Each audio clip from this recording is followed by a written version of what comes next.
other duties as assigned.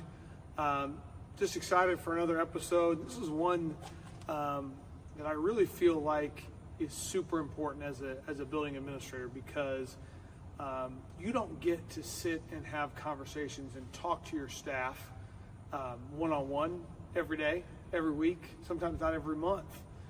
Just depends on some of your structures that you have in place. But I do think that one of the most important things we do is communication.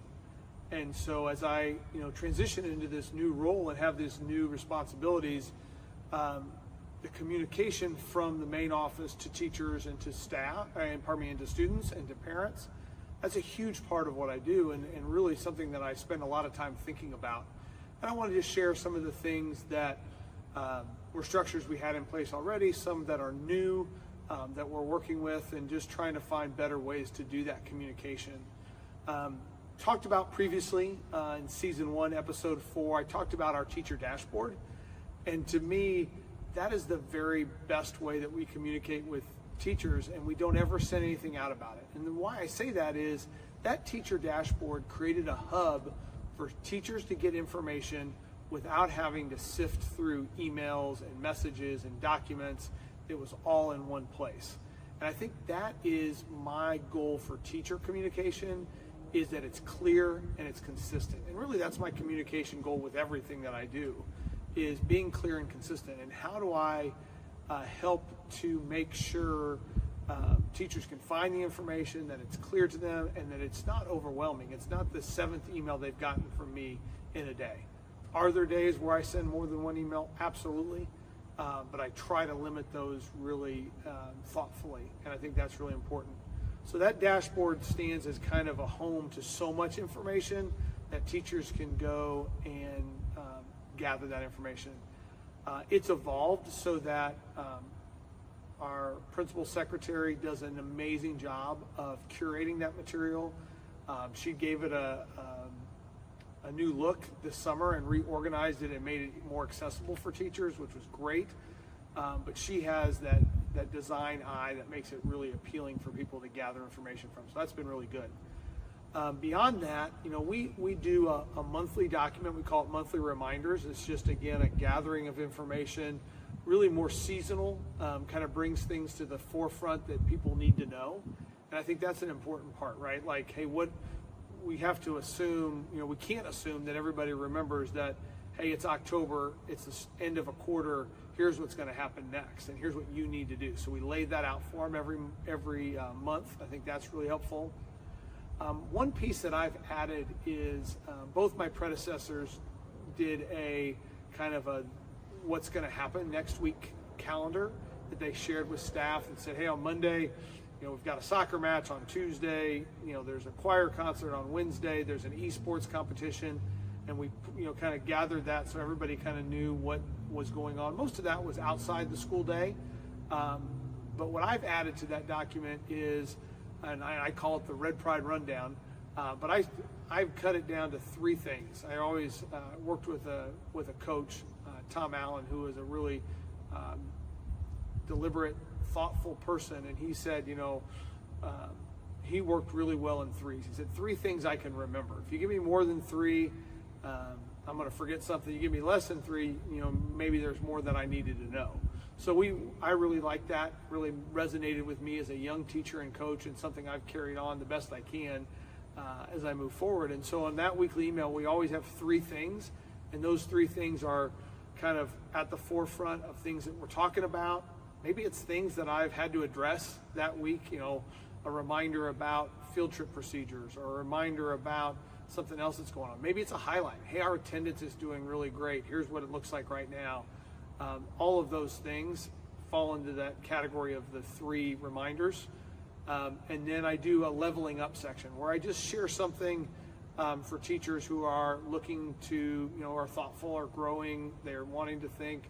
I recommended a book 2 weeks ago, and then I saw our athletic department secretary reading the book as she was taking tickets for a ball game a couple nights ago. So I thought that was really cool, because it really does show how influential, how the opportunity you have to be influential and help people. I think that's really important. So that weekly news has been really good, the Red Pride Rundown. I mentioned earlier, I try to limit emails. I try to keep them concise.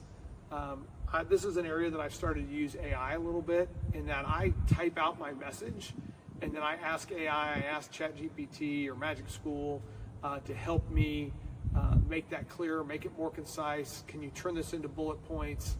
And I really think that's made my messaging stronger, because it's helped to make it clearer for people who are reading it. I remember being a young administrator, and I did a lot of the communication with our staff even back then, and I would type these narratives out. As a math teacher, I'm not much of a writer. I try to be better all the time, but I would write these great long paragraphs of all the things that people needed to know about a topic, and then I started looking at them like, nobody's reading all that. And so getting to bullet points, bolding keywords, key dates, things like that, really picking up on some of those things, and I've been using AI, leveraging it to try to help me do that even better. One thing I've just started to do, and I think this is really powerful and very protective of my staff's time as well as my own time, and that is really teaching people about how we can triage communication. There are times when a teacher or a staff member needs to talk to me right now, whether it's a student emergency or just something that needs my immediate attention, and that's a phone call. And I tell them that, call me, I will answer the phone. If I'm able to, I'm going to answer. If not, I'm going to get right back to you. But we try to help them understand that's when we make a phone call, when you have to talk to, and really that goes two ways. I'm only going to call them if I have to talk to them. It's an emergency, something that's pressing right now. A text message is more of a, hey, this is important, I need you to look at this here shortly, but it's not as pressing as a phone call. And then email is the, hey, this is something I'm bringing to your attention.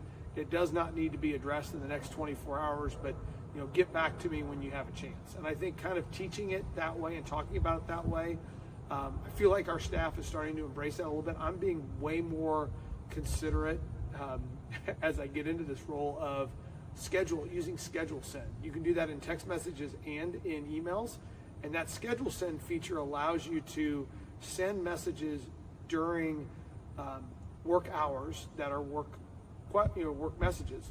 I try not to send a 7 p.m. email to my folks, because that's not being very thoughtful of what's going on in their life. There's nothing, unless it's something they have to know.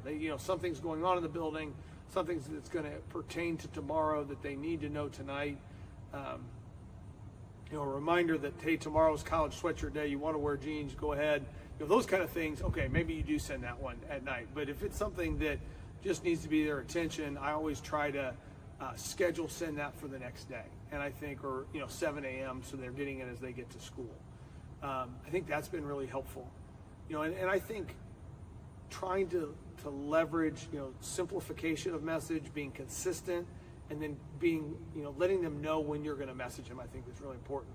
Do the same thing with families, trying to understand that there's a lot of noise for parents. They're getting a lot of messages. So we're right now kind of auditing how we message and when we message and how we message. We're trying to do the opposite with parent messaging. We're trying to keep parent messaging outside the school day, because there is a boy that cried wolf kind of thing that happens, where if a parent's inbox is dinging all the time with messages from the high school when their kids are here, and now there's an important one, they might ignore the important one. So I tell, we kind of set some parameters that when we're going to message families, it's at 6 o'clock at night. They're going to get it in the evening, they'll be able to look at it, whatever. But if it's something important, if we're sending it during the school day, it better be really critical. I think to that point too, we want to continue to be consistent, be clear. I like gathering information into pictures and infographics that are easy for people to follow. We use our messaging system. We use Parent Square because it allows parents to read it in the language that is best for them. And so we try to do those things. We try to keep things branded. I talked about that in season 1, episode 6, but that idea of a parent knows when a message is coming from us. Our colors, our fonts, our logos that we use, we make it very clear that this is a Plainfield High School message. And I think that's really important. It really speaks to how you talk to somebody professionally to do that.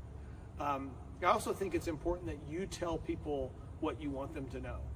Keep the information coming clearly, correctly, factually from the office, from the building to families is really important.